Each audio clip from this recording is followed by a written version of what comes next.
నమస్తే. సోషల్ మీడియాలో ఒక పార్టీ మొత్తం సోషల్ మీడియానే షేక్ చేస్తుంది. మీ అందరికీ తెలుసు, సిజేపీ, కాక్రోచ్ జనతా పార్టీ. ఇప్పుడు దేశవ్యాప్తంగా మారుమోగుతున్న పేరు. 20 మిలియన్ల ఫాలోవర్స్ సొంతం చేసుకున్నటువంటి ఈ పార్టీ అకౌంట్ హ్యాక్ అయినట్టు తెలుస్తోంది. ఇటు ఎక్స్ అకౌంట్ ఏమో ఇప్పటికే బ్యాన్ అయినటువంటి పరిస్థితి.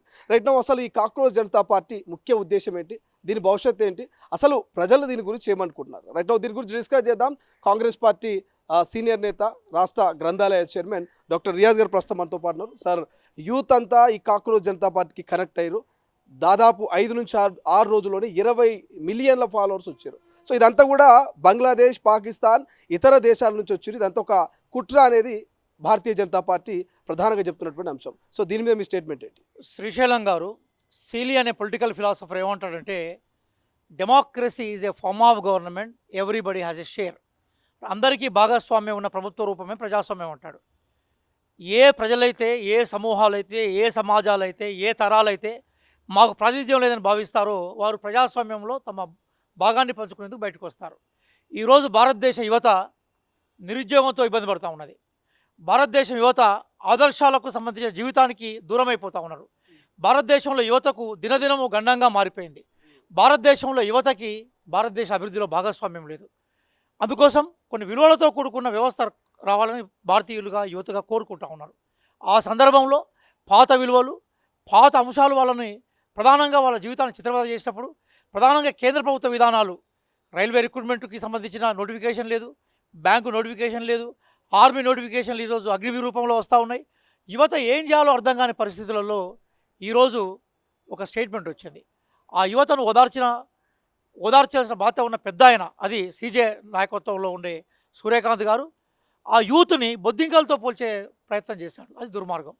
ఒక పెద్ద మనిషి యూత్ను గైడ్ చేయాలి, యూత్కి మార్గదర్శకం ఇవ్వాలి, భవిష్యత్తు పట్ల నమ్మకాన్ని ఇవ్వాలి. కానీ ఆ నమ్మకాన్ని వమ్ము చేస్తూ ఆయన సోమరులుగా ఉన్నటువంటి యువతను మాత్రమే, పని బాట లేకుండా ఉన్న యువతను మాత్రమే నేను ఆ మాటలు మాట్లాడాను, కానీ నేను సీరియస్గా చదువుకునే యువతను, ఉద్యోగాలు చేసే యువతను నేను ఎక్కడ మాట్లాడనేది చెప్తున్నటువంటి మాట ఆయన. శ్రీశైలం గారు, అంటే యూత్ ఎప్పుడైతే దీనికి అగేన్స్ట్గా రివోల్ట్ అయినారో అప్పుడు ఆయన మాట మార్చి సెకండ్ టైంలో చెప్పడం. నేనేమంటున్నానంటే, సామర్థ్యం ఉండి, శక్తి ఉండి, ఎవరికైతే పనిచేసే శక్తి సామర్థ్యాలను అవకాశం ఉండదో వాళ్ళే నిరుద్యోగులు అంటాం మనం. ఆయన యువతకు అవకాశాలు ఎందుకు రావట్లేదు, యువతను మనం ఎట్లా ప్రమోట్ చేసుకోవాలి, యువతని మనం ఏ రకంగా దేశ సౌభాగ్యంలో, దేశ అభివృద్ధిలో తీసుకోవాలనే విషయం మీద మాట్లాడాల్సిన పెద్ద ఆయన బొద్దింకలతో పోల్చడం, కాక్రోచ్తో పోల్చడం అనేది సరైన వ్యవహారంగా దుర్మార్గం. తెల్లారి యూత్ బయటకు వచ్చిన తర్వాత నేను వాళ్ళని అనలేదు, ఫేక్ డిగ్రీ వాళ్ళని అన్నానని చెప్పాడు. మరి ఈ దేశంలో ఫేక్ డిగ్రీ ఎవరికి ఉందో వారికి తెలుసు, మీకు తెలుసు, నాకు తెలుసు.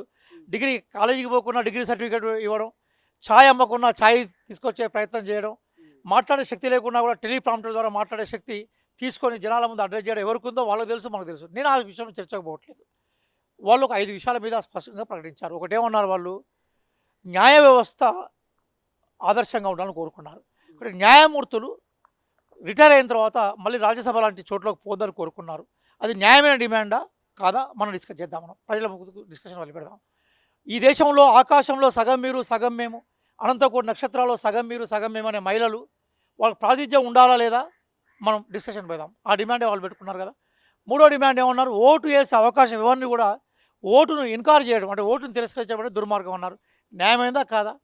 నాలుగో విషయం ఏమన్నారు వాళ్ళు, బేసికల్గా ఏదైనా కూడా పారదర్శకంగా వ్యవస్థ ఉండాలన్నారు, సెక్యులర్ విలువలు ఉండాలన్నారు, మత ఆధారిత రాజకీయాలు వద్దన్నారు, కుల ఆధారిత వివక్షత ఉండదు కోరుకున్నారు. ఇవన్నీ న్యాయమైన అంశాలే కదా, మరి రాజ్యాంగబద్ధమైన ఆశయాలే కదా.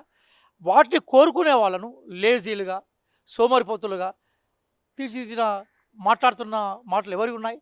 ఈరోజు భారతీయ జనతా పార్టీ ఒక్కసారి దద్దరిల్లిపోతుంది. ఎందుకోసం అంటే యూత్ వాళ్ళకు దూరం అవుతున్నారు. శ్రీశైలం గారు, మీకు 2 ఉదాహరణలు చెప్తాను.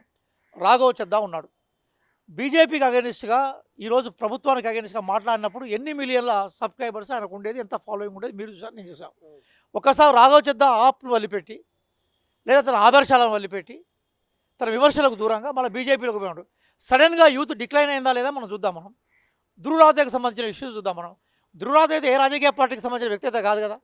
ధృవరాతే ఫాలోవర్స్ ఎంత బలంగా పెరుగుతున్నారు, రోజు రోజుకి ఎంత ధృవరాతకి సంబంధించిన ఫాలోయింగ్ పెరుగుతుంది మీరు చూసారు, నేను చూసాను.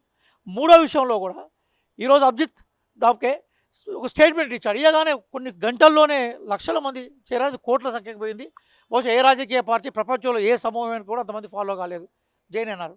అంటే ఇవన్నీ ఏం ఇండికేట్ చేస్తూ ఉన్నాయంటే యూత్ ప్రధానంగా చదువుకున్న యువకులు, నైపుణ్య యువకులు ఈ దేశ భాగస్వామ్యంలో, ఈ దేశానికి సంబంధించిన అభివృద్ధిలో భాగస్వామ్యం ఇచ్చే ప్రయత్నంలో రాజకీయ పార్టీలు, ప్రధానంగా బీజేపీ పార్టీ, కేంద్ర ప్రభుత్వం విఫలమైంది. కాబట్టి ఏది కొత్తగా ఉండి ఏదైతే ఆదర్శాల కోసం నిలబడుతూ వాళ్ళకి ర్యాలీ అవుతున్నారు. కాక్రోచ్ జనతా పార్టీ బ్యాక్ ఎండ్లో మరి ఆప్ పార్టీ ఉంది, కాంగ్రెస్ పార్టీ ఉంది, ఇదే నడిపిస్తుంది అనేది ఒక చర్చ సోషల్ మీడియాలో జరుగుతుంది. నిజం అనుకోవచ్చా? కాంగ్రెస్ నిజంగా వెనకాల నుండి నడిపిస్తుందా కాక్రోచ్ జనతా పార్టీని? ఇప్పుడు శ్రీశైలం గారు, మాకు రాజకీయ పార్టీ ఉంది, మేము కాక్రోచ్ని ఒక పార్టీగా గుర్తించట్లేదు, ఒక మీమ్ మూమెంట్గా చూస్తూ ఉన్నాం. ఒక మీమ్ మూమెంటే కాక్రోచ్ మూమెంట్.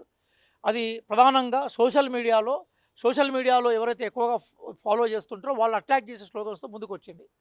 మేం కేవలం మీడియాకు మాత్రమే పరిమితమైన పార్టీ కాదు మాది.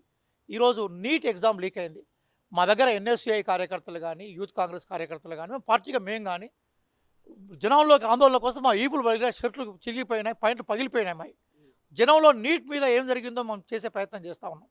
కాక్రోచ్కి సంబంధించిన ఉద్యమం, మీమ్, స్లోగన్ ఒక ఆదర్శభరితమైంది. కానీ అదే సందర్భంలో వీధి పోరాటాలకు సిద్ధం కానీ, ఒక మీడియా మీమ్ కానీ దాన్ని మేము చూస్తున్నాం. మేము వీధి పోరాటాలకు సిద్ధమయ్యాము. అలాగే ఈరోజు సోషల్ మీడియాలో కూడా రాహుల్ గాంధీ గారికి ఉండే ఫాలోయింగ్ రాహుల్ గాంధీకి ఉంది, రాహుల్ గాంధీ గారి పట్ల ఉండే క్రేజీ దానికి ఉంది. కానీ అదే సందర్భంలో ఇప్పుడు ఈ కాక్రోచ్కి సంబంధించిన స్లోగన్స్ కానీ, వాళ్ళ ఫాలోయింగ్ కానీ మనకి ఏం చెప్తుందంటే భారతదేశంలో యువత, ప్రధానంగా చదువుకున్న యువత సంతోషంగా లేరు. ఈరోజు 142 దేశాల సంతోషం ఇండెక్స్ని తీసుకుంటే మన దేశ స్థానం 116వ స్థానంలో ఉంది. అంటే ఈ మోడీ గారి పరిపాలన 10 సంవత్సరాల్లో ఈ దేశ ప్రజలకు దుఃఖాన్ని ఇచ్చింది, సంతోషాన్ని, ముఖాల మీద చిరునవ్వును ఇవ్వలేదు. 20 సంవత్సరాల వయసులోనే 60 సంవత్సరాలుగా యువతను మార్చేసే ప్రయత్నం చేసింది. కాబట్టి యూత్లో ఉండే ఒక అసంతృప్తి సోషల్ మీడియా రూపంలో వ్యక్తీకరణ అయినప్పుడు కాక్రోచ్ లాంటి ఒక మీమ్ మూమెంట్ బయటకు వచ్చింది. కాబట్టి సూర్యకాంత్ గారు స్టేట్మెంట్ని ప్రధానమంత్రి గారు కానీ, భారతీయ జనతా పార్టీకి సంబంధించిన నాయకులు ఎవరూ ఖండించలేదు. కాంగ్రెస్ పార్టీగా మేము ఖండించాం. యూత్లో అట్లా మీరు కంపేర్ చేయడం, పోల్చడం సరి కాదని చెప్పాము మేము. దానికి నిరసనగానే యూత్ అంతా సూర్యకాంత్ గారి స్టేట్మెంట్, సీజే హోదాలో ఉన్న స్టేట్మెంట్కు నిరసనగా బయటకు వచ్చారు. ఆయన బయటకు వచ్చినాక ఆయన ఏమైనా మాట్లాడి, మళ్ళీ ఆయన మాట్లాడిన మాటలు కూడా ఈరోజు ఫేక్ సర్టిఫికేట్లతోటి ఈ దేశాన్ని ఎవరైతే తమ కమంద హస్తాలు పెట్టుకున్నారో వాళ్ళకే వర్తిస్తూ ఉంటాయి, కాంగ్రెస్ పార్టీకి వర్తించే అవకాశాలు లేవు. కాబట్టి కాంగ్రెస్ పార్టీ యువ అసంతృప్తిని మేము కేవలం మీడియాకే పరిమితం కాకుండా వీధి పోరాటాలకు కూడా వస్తాం. ఎస్, యూత్ చేసే ప్రధానమైన డిమాండ్స్ కాంగ్రెస్ పార్టీ సపోర్ట్ చేస్తుంది. కానీ దాని వెనుక కాంగ్రెస్ పార్టీ ఉండదు అనుకోవడం మాత్రం అది తప్పు. అట్లాగే బీజేపీ పార్టీ ఈరోజు భయపడిపోతూ ఉన్నది. భయపడిపోయి ఆ యూత్ యొక్క ఫ్రస్ట్రేషన్ ఏదైతుందో దాన్ని తట్టుకోలేకుండా దాని వెనుక కాంగ్రెస్ పార్టీ ఉంటుందని ఒక తప్పుడు ప్రచారం చేస్తుంది. అది యూత్ ఒక స్వచ్ఛందంగా ఈరోజు మీడియా రూపంలో వ్యక్తీకరణ చేస్తున్న నిరసనగానే మనం చూడాలి. ఎట్లా చూడొచ్చు ఈ కాక్రోచ్ జనతా పార్టీ ఆదిలోనే అడ్డంకులు కనబడతా ఉన్నాయి. సో ఎక్స్ ఖాతా బ్లాక్ అయిపోవడము, ఇప్పుడు ఇన్స్టాగ్రామ్ 20 మిలియన్లు వచ్చినాక దాన్ని కూడా బ్లాక్ చేసిరు, హ్యాక్ చేసిరు అని చెప్తా ఉన్నారు. సో దీనికి ఆదిలోనే ఇన్ని అవంతరాలు అంతాలు జరుగుతూ ఉన్నాయి, అడ్డంకులు వస్తూ ఉన్నాయి. ఇది ముందుకు వెళ్ళే అవకాశం ఉందా ఫ్యూచర్లో? మీ మీ మీ అవగాహన మేరకు ఏం చెప్తారు? బీజేపీ భయపడుతున్న విషయం క్లియర్గా అర్థమవుతూ ఉన్నది. భయపడకుంటే ఎందుకు హ్యాక్ చేయాల్సిన అవసరం ఉన్నది? ఇప్పుడు అతను అభివృద్ధికి సంబంధించిన ట్విట్టర్ నేను ఫాలో అవుతున్నాను. ఆయన క్లియర్గా ఏమన్నాడంటే స్టేట్ ఇన్వాల్వ్మెంట్ తోటి, రాజ్యం ఇన్వాల్వ్మెంట్ తోటి యూట్యూబ్కి సంబంధించిన వ్యూస్ కానీ, ఇన్స్టాగ్రామ్ వ్యూస్ కానీ, ట్విట్టర్ వ్యూస్ కానీ మొట్టమొదటిసారిగా రిడక్షన్ చేసే ప్రయత్నం చేశారు.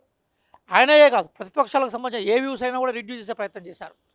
తమిళనాడులో విజయ్ రాహుల్ గాంధీ గారు ఇద్దరు కలిసి దిగిన ఫోటో మొత్తం భారతదేశంలో ఒక యూత్కి ఒక ఐకాన్గా మారిపోయింది. ఇటు రాహుల్ గాంధీ గారు, అటు విజయ్ ఫోటో. వెంటనే ఆ వ్యూస్ ఆకాశాన్ని అంటేసరికి భయపడిపోయి దానికి సంబంధించిన ఆ పోస్టర్ను రాజ్యం ప్రతిబలంతో సోషల్ మీడియా తొలగించినట్టుగా స్వయంగా కాంగ్రెస్ పార్టీగా మేము భావించాం. అలాగే ఇప్పుడు ఈరోజు విజయ్ పార్టీ కూడా భావించింది. అంటే బీజేపీకి అగెనిస్ట్గా ఎవరు మాట్లాడితే వాళ్ళను వీళ్ళు భయంకరంగా దాడి చేయడం, వాళ్ళ సోషల్ మీడియాను కంట్రోల్ చేయడం. అప్పుడు ఏమైందంటే న్యూటన్ గమనసూత్రం గుర్తొస్తూ ఉంటుంది. బంతిని గోడకు ఎంత బలంగా విసిరితే అంతే బలంగా మళ్ళీ బంతి వెనక్కి వస్తున్న విషయాన్ని బీజేపీకి అర్థం కావాలి. కాబట్టి క్లియర్గా దాన్ని ఎవరైతే మూమెంట్ రూపంలో తీసుకొచ్చాడో అతను చెప్పాడు. బీజేపీ బెంబేలెత్తిపోయింది. నిజంగా బీజేపీ భయపడకుంటే ఎందుకు వాళ్ళ వ్యూస్ని తగ్గించే ప్రయత్నం చేయాలి? వ్యూస్ తగ్గించడమే కాదు, అకౌంట్ను క్లోజ్ చేసే ప్రయత్నం చేయాలి. అకౌంట్ క్లోజ్ చేసింది కూడా భారతీయ జనతా పార్టీని. ఎవరైతే ఈరోజు సఫరర్గా మిగిలిపోయిన వర్గాలకు సంబంధించిన ఒక గొంతుక బయటకు వస్తే వాళ్ళే ప్రకటించారు కదా. ఒక కాక్రోచ్ మీటింగ్ మూమెంట్ అనేది మనకి ఏం చెప్తుందంటే భారతదేశ యూత్లో విపరీతమైన బాధ ఉంది, కోపం ఉంది. వాళ్ళ అది అసహనం రూపంలో వ్యక్తీకరణ చేసే వచ్చింది. ఇక్కడ మన పక్కనే కదా శ్రీశైలం గారు, మీరు కూడా అనేక వీడియోలు తీసుకున్నారు. శ్రీలంకలో ఒక జంజీ మూమెంట్ వచ్చింది, బంగ్లాదేశ్లో ఒక జంజీ మూమెంట్ వచ్చింది, అట్లాగే మనకు కనిపించే నేపాల్లో ఒక జంజీ మూమెంట్ వచ్చింది. అలా సడన్గా మూమెంట్స్ వచ్చి అధికారాన్ని మార్చడానికి కాంగ్రెస్ పార్టీగా మేము దాన్ని ఆహ్వానించాం, మాది శాంతియుతమైన పార్టీ. కానీ నేరమే అధికారమై ప్రజలందరూ నేరస్తులు చేస్తూ ఉంటే ప్రజలు ఊరికేయడానికి అవకాశం ఉండదు, ప్రజలు తిరుగుబాటు చేస్తూ ఉంటారు. కాబట్టి ఆ నేపథ్యంలోనే భారతదేశం విశాలమైన ప్రజాస్వామ్య దేశం, అనేక డక్కిమొక్కిలను తట్టుకొని కూడా ఎన్నికల వ్యవస్థను కంటిన్యూ చేసిన దేశం. కాబట్టి ఆ పరిస్థితి నుంచి దీన్ని నియంత్రిత వ్యవస్థ బీజేపీ తీసుకుపోతూ ఉంది.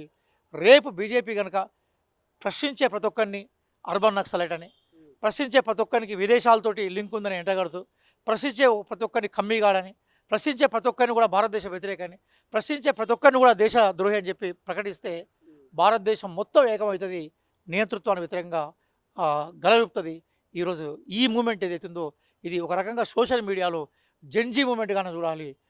యూత్ అసహనం, ఆందోళన, ఆవేశము, అట్లాగే అసంతృప్తి, అట్లాగే బతుకు పట్ల భరోసా లేని పరిస్థితి నెట్టివేయబడుతుంది అనడానికి ఇండికేషనే ఈరోజు మనకు కాక్రోచ్ మూమెంట్ రూపంలో వచ్చిన ఈ ఉద్యమంగా మనం చూడాలి దీన్ని. Right, thank you so much sir. ఇది మొత్తం మీద కాక్రోచ్ జనతా పార్టీని ఎంత తొక్కి పెట్టాలని చూస్తే అంత పైకి ఉవ్వెత్తున ఎగుస్తుందంటూ కూడా డాక్టర్ రియాజ్ చెప్తున్నటువంటి పరిస్థితి. ఎందుకంటే యూత్లో మరి ఏదైతే పాలకుల మీద ప్రధానంగా బీజేపీ పార్టీ మీద అసహనం పెరిగిపోయింది. ఉద్యోగాలు కావచ్చు, లేకపోతే ఇటు మహిళా రిజర్వేషన్లు కావచ్చు, లేకపోతే ఇతర అన్ని విషయాలలో కూడా యూత్కి చాలా అంటే చాలా ఇరిటేషన్ పెరుగుతున్నది. అక్కడ సిజై చేసినటువంటి కామెంట్స్ అయితే మమ్మల్ని బొద్దింకలతో పోలుస్తారా, మా బొద్దింకల పవర్ ఏంటో చూపిస్తామని యూత్ అంతా ఏకమవుతున్నారంటూ కూడా డాక్టర్ రియాజ్ చెప్తున్నటువంటి పరిస్థితి. చూద్దాం ఈ కాక్రోచ్ జనతా పార్టీ ఎంతవరకు మరి భవిష్యత్తులో సస్టైన్ కాగలుగుతుంది, మరి కేంద్ర ప్రభుత్వాన్ని బీజేపీని గద్దెదించే ప్రయత్నం చేస్తుంది. ఈ మూమెంట్ ఎంతవరకు మరి ముందుకెళ్తుంది అనేది ఫ్యూచర్లో చూడాల్సిన అవసరం ఉంది.